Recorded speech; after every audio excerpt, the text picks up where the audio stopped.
Yes. It only took me 9 minutes. Not bad. Down. Micah, down. Yep. Thank you. Good job. I was just looking at the email that Cheryl and I had shared. So yeah, 3 weeks in a row. And then that very next Saturday is, no, I'm sorry. There's a Saturday in between there. So 7/12, 7/19, then the in-person training is 7/22. And then we'll end at 7/26. And then those of you that are new raisers, you'll at least feel like you have some more information. Where I know some of us started, and I have to say I started 13 years ago, 14 years ago, and they handed me a manual and said, good luck. And we did have once a month trainings, but I just feel like there's a lot going on. I've learned a lot more about when our dogs get placed, and just how much we need to be doing as raisers. It's a big responsibility. It's a big commitment, and we don't want anybody just coming into it thinking, oh, this is going to be so fun. It's a dog. It's a commitment. And so we just want people understanding that. The other thing is, Laura has been involved this week in team training. So has Wendy, but she's just been involved from Tennessee. 10 dogs, 12 dogs, 14 total. Okay, 14 the two total. Therapy dogs. Oh, and Cheryl too has been. Yeah, Cheryl's one of the trainers. She's 14 dogs are going out. We're very, very excited. So that's the culmination of what you guys are participating in now. Yep. If you are raising a dog, the culmination is team training, and it is incredible. I am in Tennessee. I've been doing as much as I possibly could do from afar, and I've gotten sent videos, and several videos had me in tears because it's yep. This is our why, people. Yes. This is our why. Yep.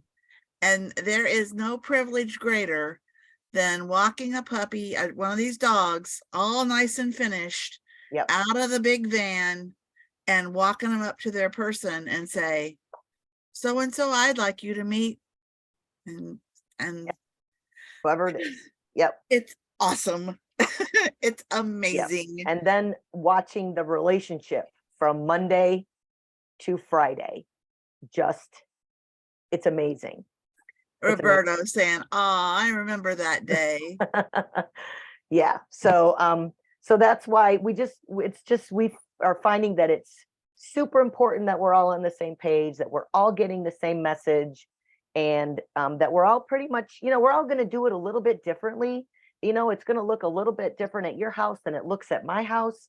And we're going to take the dogs a little bit different places.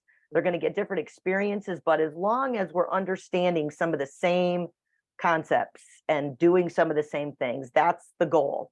And the dogs are different. There's 20 people on here, and there isn't one of us that has a dog that's like the dog next to me or next to you. They're just not. They're all different personalities, different needs. Some are very outgoing, some are a little bit more shy. That's just, like people. The difference is dogs can't talk. I mean, they can. So then there's the little boy who gets his dog. We have 7 dogs that have been placed for autism placements, and 5 that are mobility replacements. 1 is a successor dog. The one little boy who gets his dog throws his arms around the dog and says, we are going to be the best team ever. Yep. That's when Barnett lost it. But and that child has worked with that dog, and his dad is all about supporting his little boy going off with everybody. Yeah, Val. He wants his little boy to be able to be as independent as he can be. And so when you're working on a facilitated team, the child has a little short leash and the parent has the long hands-free leash.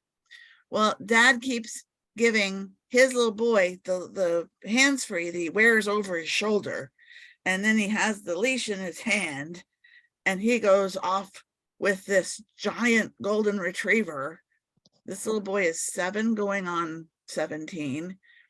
And today, coming off the train, oh, by the way, you know that training that we did where you all put your dogs on the train? We had 17 dogs on the platform to load on the train this morning, and not one of them reacted, shied, acted anything other than, yeah, seen this, done that. I'm bored. They loaded beautifully. They rode like perfect gentlemen and ladies. They just, y'all are doing really, really good. So it was really hot today. And this little guy has his leash, and his dad says, okay, the car's over there. What are we going to do? And he looks and he goes, okay, we're going to hot foot. And we had explained about hot foot is not a legitimate command, but that it comes in really handy. At which point, this little boy starts just chugging across the parking lot with this beautiful golden retriever bounding along behind him as they hot foot so that his dog doesn't burn his pads as they try to get out to where they had parked. Y'all are doing such good work. Such good work. Yeah. Yeah. So we can't release dog names yet. We will. The goal for us this time, this would be the first time, maybe the second, that we would post them, the names of the dogs, not the people. That's, that's private. 6 months down the road. Yeah, the names of the dogs, at least, so you know what dogs have been placed. So yeah, a huge thank you to Valerie and Katie for being our, van drivers. That was a very long day for you guys, and we so appreciate that. We couldn't do it without people who were willing to make that run, and it can be long. So for those of you that don't know, our facility is in Orange City, probably where you picked up your dog, and our training facility, the advanced training, is in West Palm, and the prisons, we have 4 prisons our dogs are in, 2 of them being way, way, way, way down at the bottom of Florida, but not in Key West. And so the trip is very long. And so they have to go down there, pick up dogs, stop at West Palm, and it can be a long day. It can be from 6 in the morning until sometimes 11 or 12 at night. And it's, the van it's not like it's a quiet, easy ride. It's annoyingly loud. Then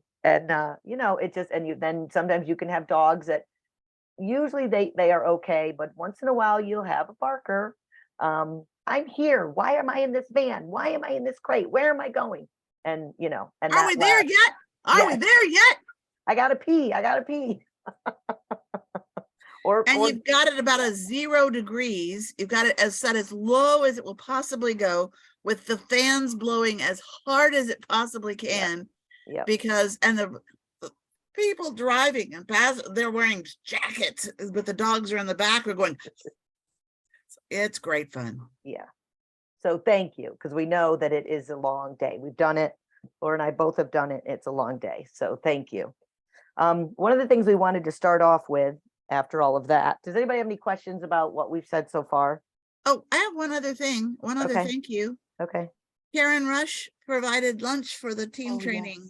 Yes, she did. On Tuesday. Yep. And it was delicious. It was much appreciated. And yes, thank you. And we just wanted to say thanks again. Yeah. And did you talk about Linda? Linda also provided? I didn't. Yeah, I didn't see Linda on tonight to call her out. But yeah, it was one of our client. Well, Karen kind of isn't a client herself, but she is a puppy raiser. Linda Allen provided lunch on Monday, and she is one of our client recipients. So that's much appreciated. Also, it used to be that every day the recipients who came for their dog would have to go out to lunch every day, and that was a big expense. And now at least a couple of days lunch gets provided for them. So that's very nice. I have a couple of housekeeping questions. I have 15613 I don't know who that is or what dog that represents. And there's also, I see Deb, and I don't know Deb. Oh, she has Bukiva? Surfer. She has Surfer. Surfer. Oh, that's Cheryl's friend. Got it. Yes. Yep. Oh, and that's Katie. Yes, 15613 is Katie. Yes. Thank you. Yeah, I thought that was, yes. So one of the first things we want to talk about is making sure that you are getting your dogs out to see kids. If you're in the area and are able to participate in a buddy break, come to a buddy break. We do buddy break at Church of the Sun in Orlando. It's on John Young Parkway. It is a wonderful experience for your dog because there's kids there. There's kids running all over. Some are in wheelchairs, some are not. They are bouncing balls and playing music, and there's just all kinds of stuff going on. And if your dog is not regularly exposed to kids just because, then I would attempt to get to buddy break. Or if you attend a church and they have a Sunday school and they'll let you bring the dog in. We just want our dogs to have some exposure to kids because especially as puppies or younger dogs, and also dogs coming out of prison.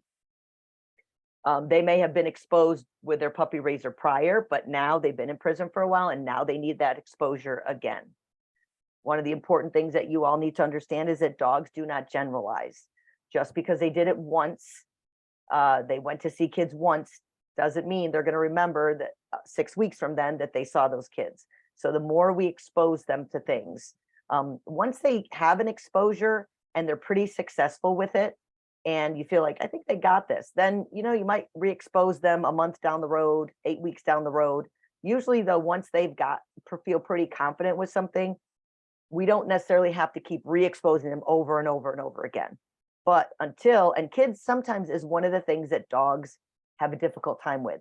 They move quickly, they scream, they smell. Voices. Yes. And so it's real important that the dogs have some exposure to children, whatever that looks like for you. If you can get to a baby and find a baby that's pooped in their diaper, that would be really good. Because that's something the dog's very interested in. They react a lot with smells. So we just would like to encourage you, figure out if you're thinking, well, gosh, I don't know any kids. So find a playground, and it's not creepy if you Yep. go and sit on a bench outside of a playground with a dog, so long as you're not saying, hey, little boy, you want to come sit next to me? That would be creepy. Yeah. But just to have sit there and watch, have your dog sit there and watch. Yep. And if they can sit there calmly while somebody runs by, you've done your job. Yep. The other big thing is, well, two probably big things is we do not allow our dogs to jump up on people. It's just not a thing. It's if you think down the road to their placement, whether that be a child with autism, a veteran, or a person in a wheelchair, it's really important that our dogs are not jumping. So if you're coming home and your service dog in training is jumping up at you, there are some things that you can do to fix that. One of the things is you can turn around and walk back out the door and try it again. The other thing is you can come in and wait till the dog stops jumping and sits quietly, or just stands or whatever. But the goal would be to not address the dog until they stop the behavior that you don't want anymore, which is jumping on you or jumping up. And then once they stop, then you can address them. Yes, good job.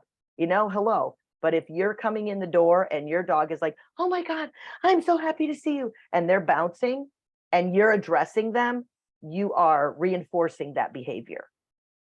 So, you all know your dogs, you know where you're at. I know the dogs get excited. I get that.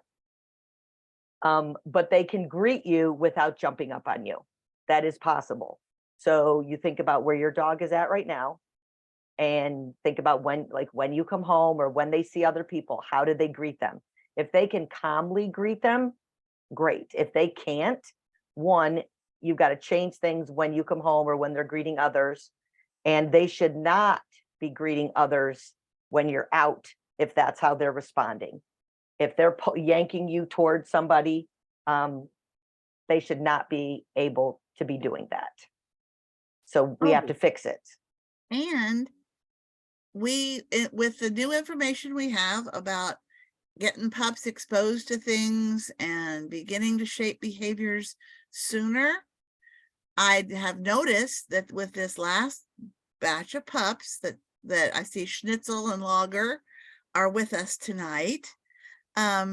We were working really hard with the folks that were working with the puppies. When you come to visit the puppies, in the past, all the puppies are on the fence and they're all wanting to be held and they all want to get your attention. And we were suggesting to folks that you don't pick up the puppy that's on the fence.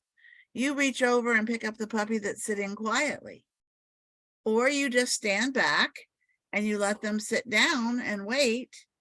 And then you pick up a puppy. That's shaping a behavior that says, I don't get attention if I'm up on the fence. I have to sit back and be calm to get the attention that I want. And we can start shaping that. And I think this litter, I actually saw that happening some with folks that were picking up the one that was sitting back behind instead of the ones that were right up front being, oh, look at me, I'm all that in a bag of chips. Well, Laura Lager from day one has had sit for food. So he sits right next to the other dogs in the house. So I guess it worked. Well, I think we're making an effort. Mm-hmm. Yep. Good things come to those who sit. That's right. That's right.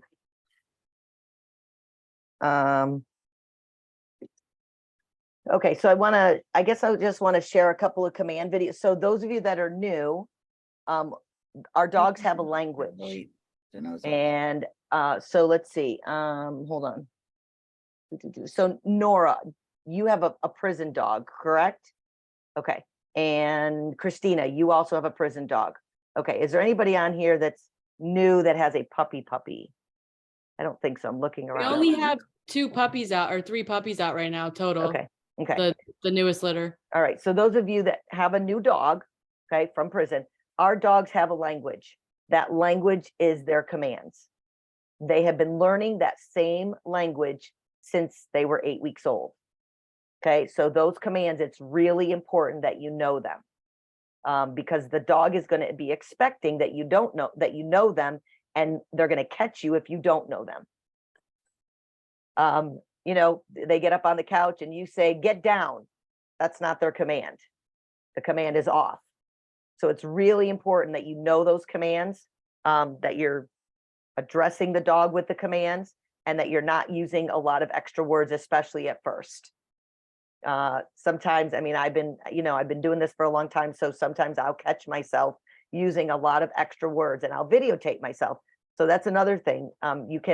So work with a dog for 5 minutes, videotape yourself, listen to how you're giving the command, what the command sounds like, if you've given the right command, and just listen. You don't have to send, you could send it to me. I would appreciate that because we use them. Michael, leave it. But that's an easy way for you to hear how you're giving the command. Are you asking the dog a question or are you telling them the command? And there's a big difference. So, for instance, the dog gets on the couch and you go off and the dog's like, no, I like it here. Or you tell the dog off and they know you're serious. The other thing is not repeating commands over and over and over ad nauseum. It's really, really important. And every single one of us on here, I would bet if we were to admit it, we would say that's true. We've all done it. It just is, the dog doesn't do it the first time. Sit, Micah, sit. So the goal is to tell the dog the command once and wait, just like you would wait for a child to get their brain in gear. We're waiting for the dogs to get their brain in gear. And then if the dog doesn't do it, then you are going to repeat it. It's just not going to be in succession over and over again. So one of the things that Micah does at night, in the evening when we sit down for dinner, and I happen to be in very close quarters. And so the dogs don't have a huge kitchen or living room to spread out in. They're like a foot from me. And so Micah thinks he wants to sit and watch what we're eating. And so I have to be firm with him. Micah, down. And I wait. And sometimes he'll look at me like, oh, all right. And he'll go down. And sometimes I have to repeat it. So you have to decide, one, how long you're going to wait. What's your wait time? Is it 2 seconds? Is it 5 seconds? Did the dog understand the command? Do they know that command? So you guys who have your new dog, you just got your dog, you're going to kind of run through those commands over the next several weeks to see what they do know. Chances are, coming out of prison, they know most of them. It's, I don't know, what is it, 40, 52? I think we counted them the other day. There's quite a few that they know. Some they're going to know very well, and others they might know, but you're going to need to work on. So keep that in mind. I'm going to share a couple of videos with you. These are dogs that we all have, and if you have questions, we'll kind of talk about it, but if you have questions after. All right, so I'm going to share my screen. I'm going to show the video. Okay, can you see it? All right.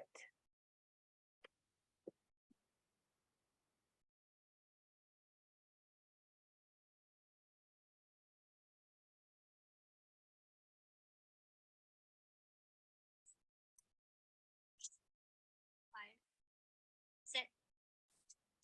Good girl. Down. Freya, down.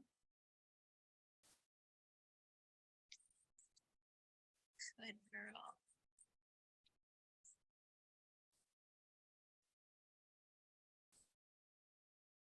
Okay, so what did you notice about this? Just how this was handled? Did you all see what the dog was interested in? Anybody not see what the dog was interested in? So, okay, I can only see a couple of you, so. Any comments or questions on how this was handled? I think it was good that when she didn't down the first time, then she used her name to make sure she got her attention. Yep. And then gave her the command again. Yep. And you'll notice it wasn't sit, sit, sit. She waited. There was some wait time in there. Yeah. And I love how she says the command first and not her name, but the second time she does. So, and it's all about the relationship. So this person had Freya for a little while. And it's okay that our dogs see animals and respond. They're dogs. Our goal is to do exactly what this person did. Get that dog in a down, and so the dog wasn't settled, but the dog was under control. Dog wasn't lunging on the leash. The dog wasn't dragging the handler to the squirrel. It's okay. And you just very matter-of-factly say, yeah, that's a squirrel. Look at, oh my gosh, they're so cool looking. Because they're very fast, their tails are moving. Those are things that our dogs are interested. That's just natural, but it's all in how we handle it. So I thought this is good. I like this. It's only 33 seconds. We're just gonna watch it again. So the handler sees that the dog sees a squirrel. That's one thing. You have got to be your dog's night rider. Some of you are too young for this, but there used to be a show, Night Rider, and the car had these red lights that went like this in the front, and the car could see things, hear things, and he would protect the guy in the car. Okay, so that's what I think about when I go out with my dog. I am Night Rider, and I am constantly looking. Where I am right now, I'm looking for deer and skunks and squirrel and anything that's going to pass in front of my dog's vision. I want to be aware of it before he is, because then I can respond how this handler did. I'm not going to freak out. I'm not going to yell at my dog. I'm going to let them know, okay, we got this. It's just a squirrel. Dog's tail is wagging. because she's excited. She barks, which is not a bad thing. Okay. She's saying, hey, you see that squirrel up there?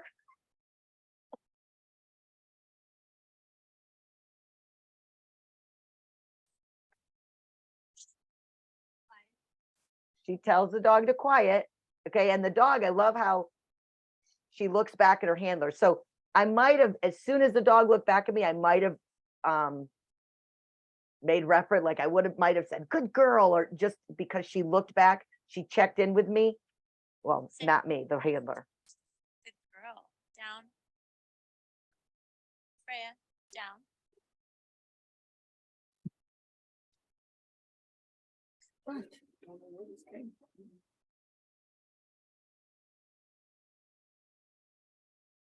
Great stuff. Just, yeah, there's really nothing wrong with that. There's the handler handled it well. Freya handled it well. She's not dragging. Now you have to remember this dog is a little bit older. But she's not dragging her handler to it, and the handler is being firm with her and letting her know, I'm going to keep you under control. You can still look at the squirrel. I'm not going to stop you, but you need to be under control. Any questions about that? That's a good one. So your dog sees a squirrel, they see a deer, they see something, and because our dogs are distracted by other dogs. So your job is not to drag them back to you. Your dog is to have some control. So the dog goes to the end of the leash, you stop, okay? And you should have gotten already an eye on whatever the dog sees, whether it's a person, a dog, whatever it is. And if you can get the dog to come back to you, so you might say the dog's name, watch me, and get them to, and the minute they look back, you're going to be like, and make a big deal of it. So this handler could have done that.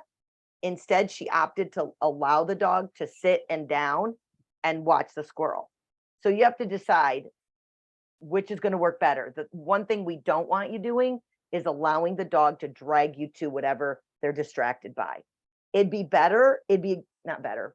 It would be helpful if you could get them to look at you. Like Freya she checked in at least twice with her handler, once this way and once this way. That's great. She had checked in. Now the handler could have made reference to it. She could have said, oh, good job. She didn't, which is fine.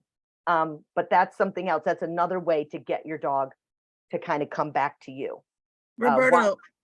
Roberto also suggested that a leave it would have been an appropriate Yep. command there. Yep, absolutely. Leave it can apply to anything. It can apply to an animal. It can apply to a person. It can apply to something on the floor. You're walking through a store and you can tell the dog is kind of interested in whatever a person, and you just say, leave it. And that works on many, many things.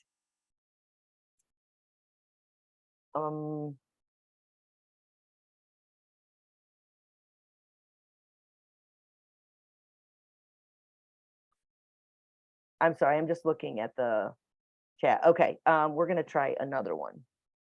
Where's the other one? Okay. If you have questions, don't hesitate to ask, because there might be somebody else who's thinking the same thing or wondering the same thing that you are. That's what we're here for. Thistle, watch me. Thistle. Thank you. Good job. Okay, we ready? We ready? Let's go.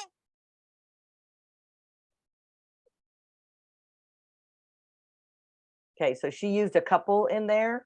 Watch me. This dog was checking in with her. She didn't necessarily give the command again. She just said his name and he looked right up at her. And then she said, let's go. So you don't have to ask the dog if they're ready, but Laura and Bissell had a special relationship. Bissell had been with Laura for a long time, and that was kind of their language. And sometimes that happens. But if you're pretty new, I would just ask that you stick to the commands, because are you ready doesn't mean anything to them, but let's go does. So nothing that was, and this dog is a great checker inner. And the whole time Laura had him, if anything, it got better, but He's a good boy. So that's why watch me is so important, because he was looking at something, but she got his attention back on her by telling him to watch me.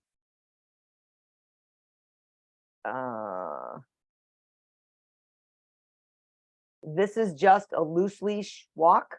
This is kind of what we'd like our dogs to be doing.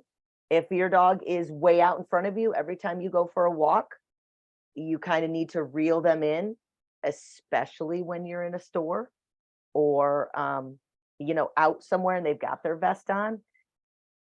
If you're walking with no vest, it's just a walk in the neighborhood. I don't feel like it's as crucial, but I do feel like it's still important. The dog should not be dragging you down the street for a walk. Gonna pop in really quick to say that I know on walks, if they don't have the vest, it's nice to maybe give them a few minutes to let them sniff around and do their thing, and then get them back to you, and maybe a couple places let them relax, but still remember their manners. Allowing them to smell their neighborhood is super important and does all kinds of things for their brain. So it's really important. Micah, when we go for a walk, we stop. I will stand in one spot and I'll take the leash and take it around my back and just let him sniff the area. And when he lifts his head up, I'm like, okay, let's go. And we'll walk a little bit farther. And especially the first thing out. If we've been walking for a while, which we tend to do, then I won't leave it. Micah, thank you. Then I won't, because we've been walking for a while and he smelled all the smells. But at first, it's like reading the newspaper for them. And so they need to get all those smells, they need to get all of that. And it does a lot for their brain. So this dog is just walking a nice loose leash. When he looks up at me, I reward him with good job. And he's super happy. I don't even remember who this is. What dog is this? I don't know. Any questions about loose leash? So loose leash, it is one of the most vital things we do. Because when they get with their person, it's super important that they're able to walk like that by their person's side, because you don't know if your dog, at this point, we don't know if your dog's going to be placed with a person in a wheelchair or a child with autism who maybe can't handle a dog who's yanking them down the road, or a veteran. So it's super important.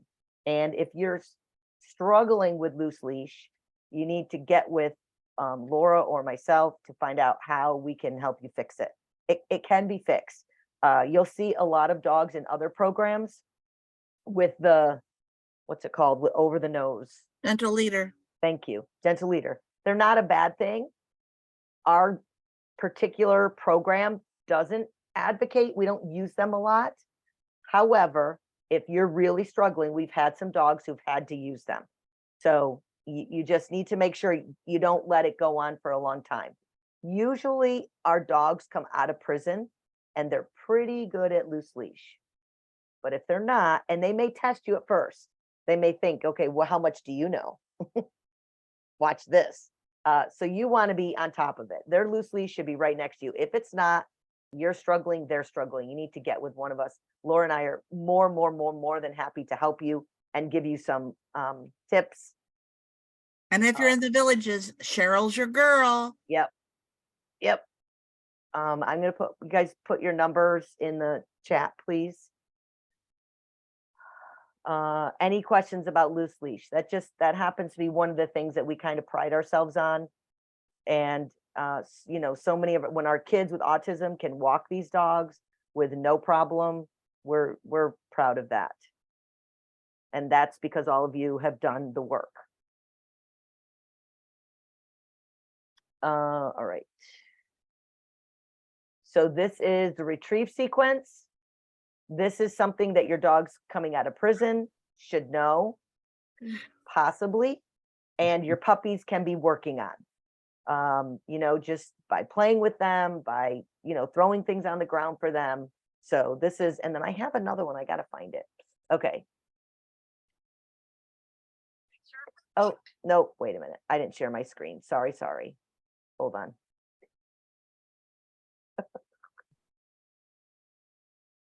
Nope, not sharing that. There we go. Okay.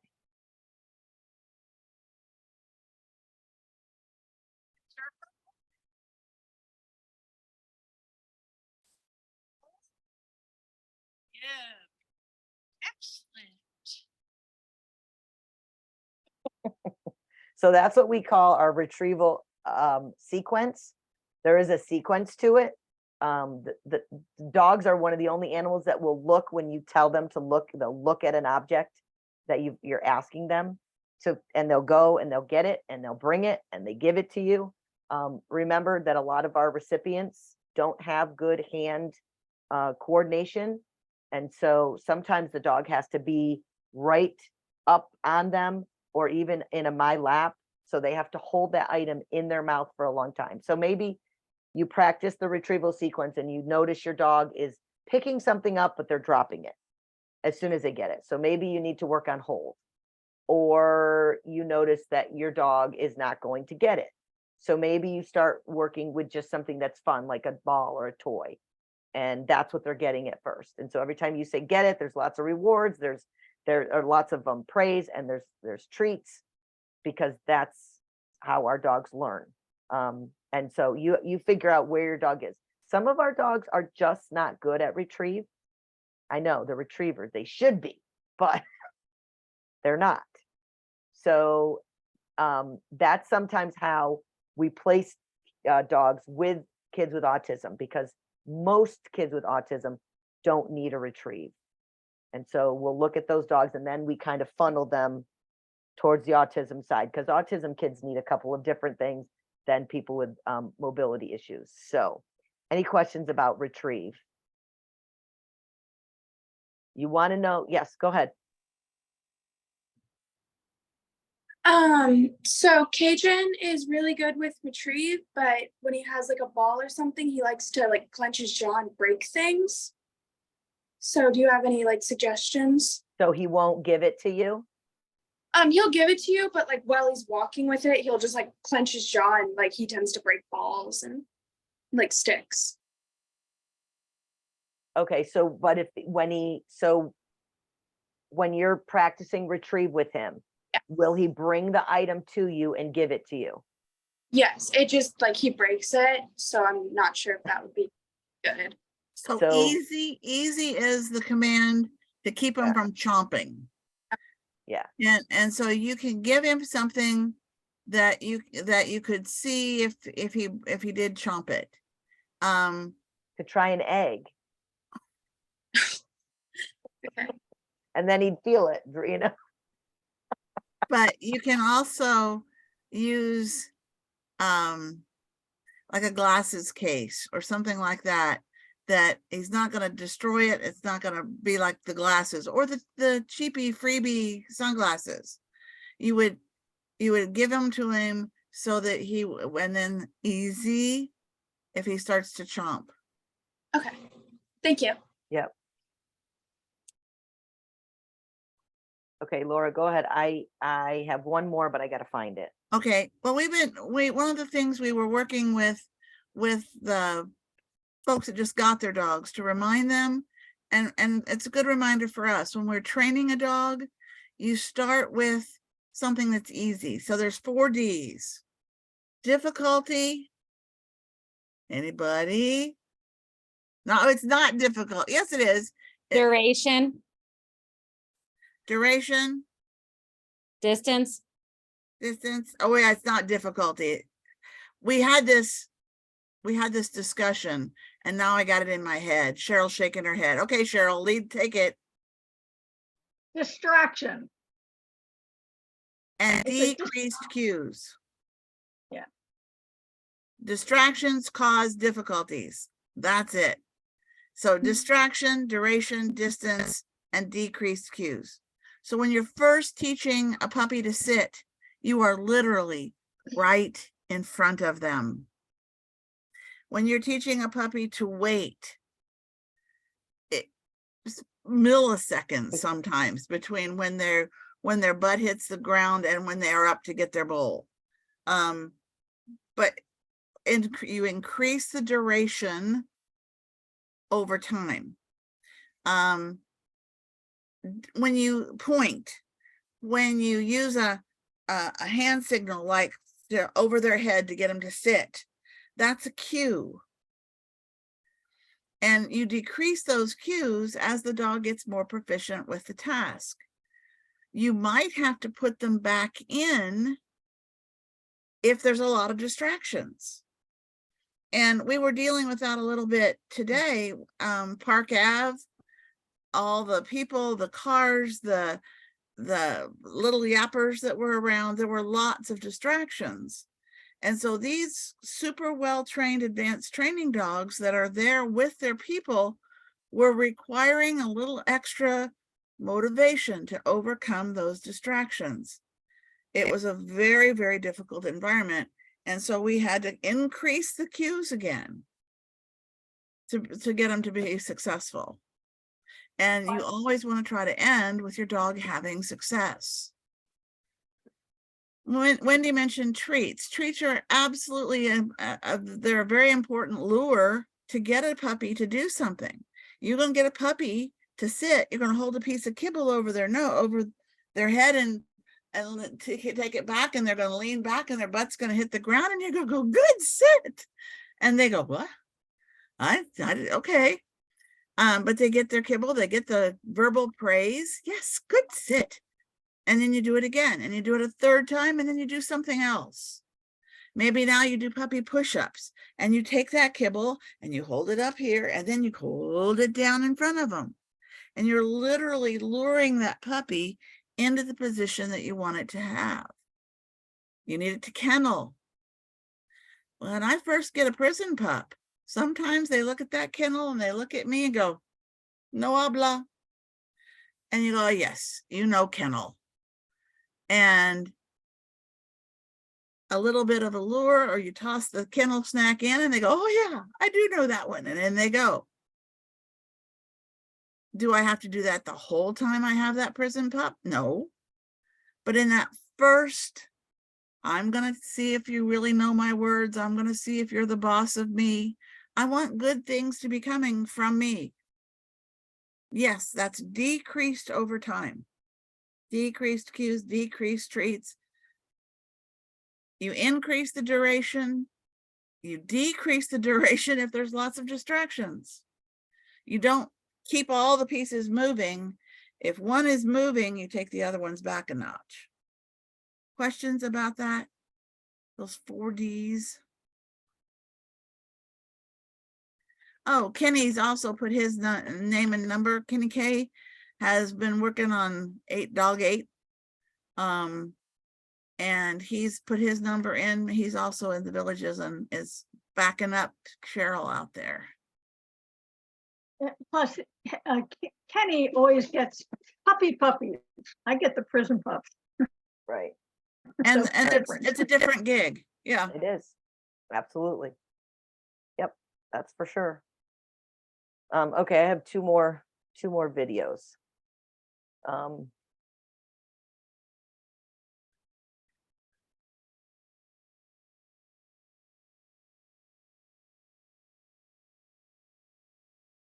Look at that beautiful dog.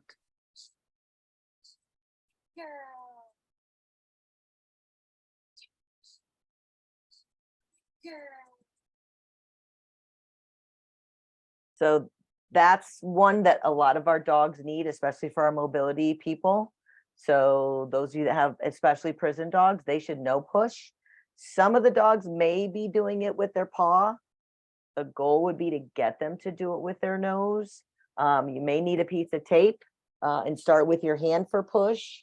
I put a piece of blue painter's tape on my hand and we practice push. Sometimes I use one of my button things and have them push those.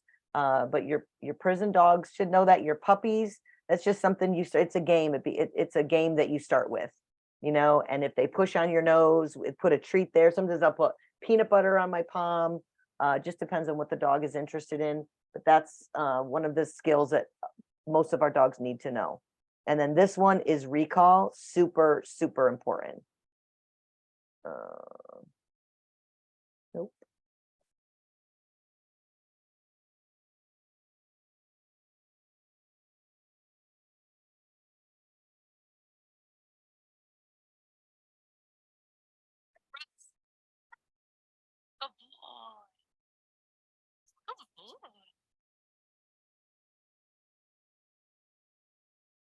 So it's just come. It's not get over here. It's not, come on, dog.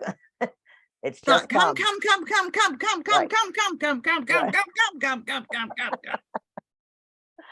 And Yeah. it's not come. Right. Who would Yeah. want to come to that? No. Yeah. And this is one of the ones that you can be treating well into their older dog years, because you want a reliable, and Yes. every time they come to you, they're totally convinced that something really great is going to happen, whether that's a puppy party of pats and praise or a treat. That come is one that you want to reward every single time with something that is of value to that dog. It might be a tennis ball. It might be 3 more throws. You don't have them come right in every time you call them to come. It's not just to come inside and stop having fun outside. It's super, super, super important. And I think you all were on when we had the behaviorist talking about dog behaviors, and people, and intermittent rewards keep a behavior happening.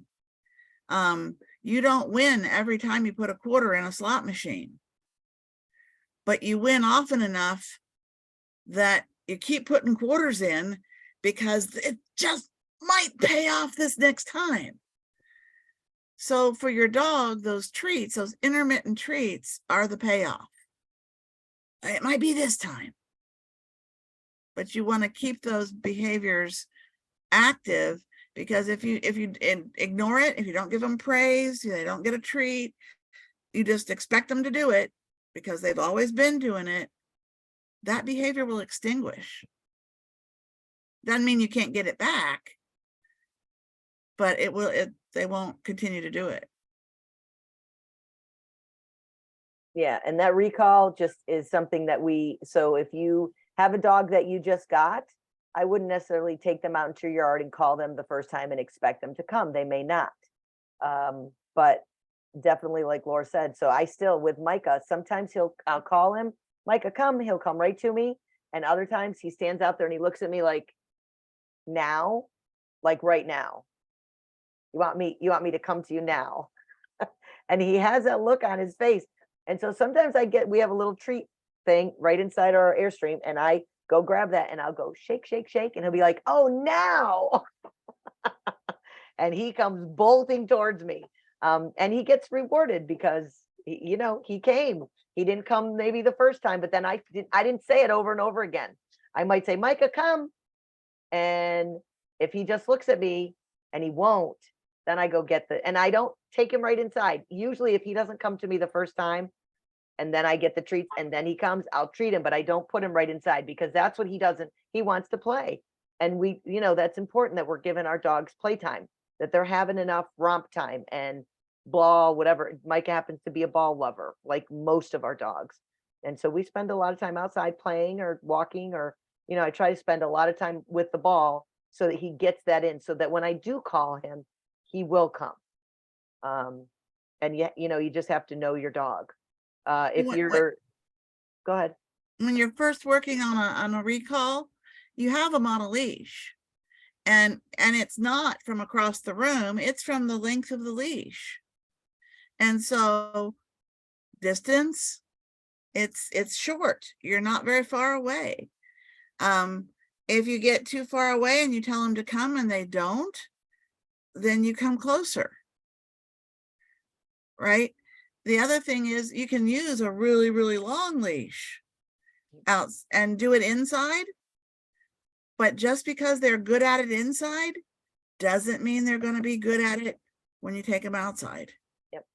So you'll want to start close again, because now you have a whole new set of distractions.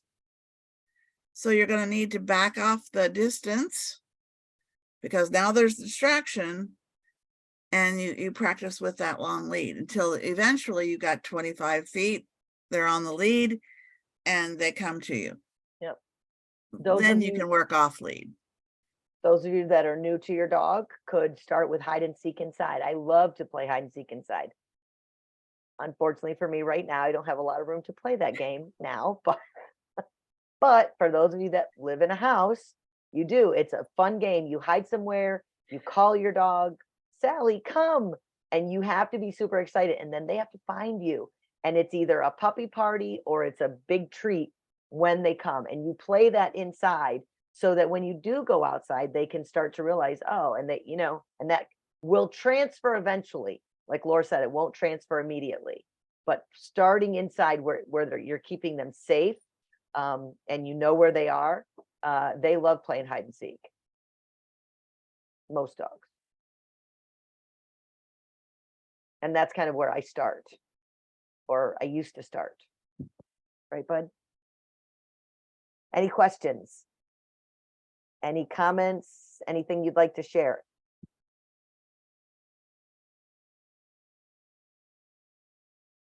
Wow. I know. Speak now or forever hold your peace. 8 o'clock on the button. I do want to say that if you have training videos, Valerie, thank you for sending those. Katie, thank you for saying they're appreciated because that's how we learn from each other. And so, do a 5-minute training and just take a quick, Val's good about doing 30 seconds, less than a minute videos. Those are great. Those just let us see what the dog is doing, what the skill is, and gives us an opportunity to comment on it. So when you're working with your dogs, just take a quick video and text it to me, because I love using those. It's super helpful for all of us. And sometimes a fail is better than a perfect. Yep.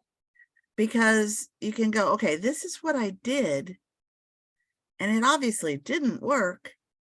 How can I fix it? Yep. And so we can actually learn a lot, sometimes a lot more even, from one that didn't go like you wanted it to. Yep. For us to figure out how to make it better. Yep. Or if you start with, you notice a behavior that your dog has that you want to fix, then take a video of it when they're doing this behavior you don't like, and then how you got to the point where you fixed it. So yeah, right now, Micah is stealing my chocolate chip muffins. So I he's have done one or it two twice. thoughts, since we're going to one or two thoughts here. Number one, be very cognizant of not rewarding bad behaviors. Yep. If you respond to a bad behavior, it's going to be a reinforcing. If they jump and you react to it, you're rewarding that behavior. Right. Turning around, walking away, putting them on a leash, standing on the leash, you're not rewarding the behavior. And anybody that has a new puppy, the game plan with new puppies is entirely different with ones that have already learned commands. It's exposure, experience, and just letting them be puppies. So if you have any questions about the new guys, I think that's my thing. So I will, I'd be happy you just ring me up, text me, and I can give you insights. If you have something going on, I'm very willing to do that. Yeah. Thank you, sir. Puppies, Check thanks, it out. Kenny. Puppies are very different. The baby's 8 weeks old. He's absolutely right. And then, and we talked about not responding to bad behavior. So your dog jumps, and some of you are like, no, get down, get down. You're rewarding that bad behavior by talking to them. So They you have bark. to, yes. They bark. Oh yes, Wendy and I both struggled with this one because my gut instinct is to quiet. Well, I just reinforced that dog. I just gave that dog attention. So if I've got a dog that barks when he sees stuff, or barks because he's not getting attention, then what I need to do is, when he's really quiet, go, oh, good, quiet. And ignore him completely when he's barking. Right, Val?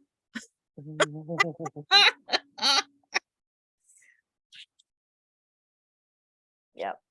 Yep. And I know that sounds crazy, but it really works. It works. It's something I have to continually remember Today I left my 2 dogs out. They couldn't come in the store because Micah wasn't vested. I left them outside the store. Quinn is fine with that. Micah's not. He's barking at me, and I walked away, came in the store and waited. And as soon as he stopped barking, I immediately went outside and said, yes, good boy, good, quiet. And then I went back in the store. He barked a couple more times, and then he laid down and was quiet. So it does work. It just takes it for us. It's like, that dog's barking, we need to make them be quiet. No, we don't. If you're, obviously if you're in a store, then you need to exit. Don't say anything to the dog, just exit. But if you're in a place where, okay, it's not a big deal that the dog is barking, it's better for you to ignore them.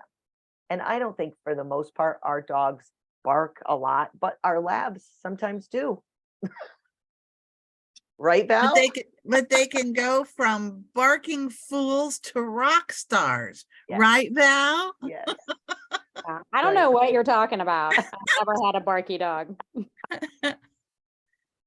Some of you all have experienced Hoover and Bissell with us. Yeah. All right, it's 8:05.